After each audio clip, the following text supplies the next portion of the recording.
مریم بولی کہ اگر تم پرہیزگار ہو تو میں تم سے بچنے کے لیے رحمان کی پناہ لیتی ہوں۔ فرشتے نے کہا کہ میں تو تمہارے پروردگار کا بھیجا ہوا یعنی فرشتہ ہوں، اور اس لیے آیا ہوں کہ تمہیں پاکیزہ لڑکا بخشوں۔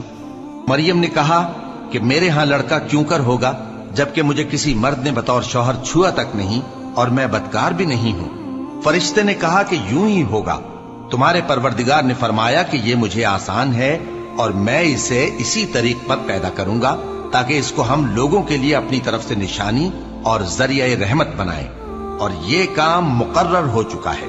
چنانچہ وہ اس بچے کے ساتھ حاملہ ہو گئیں اور اسے لے کر ایک دور جگہ چلی گئیں۔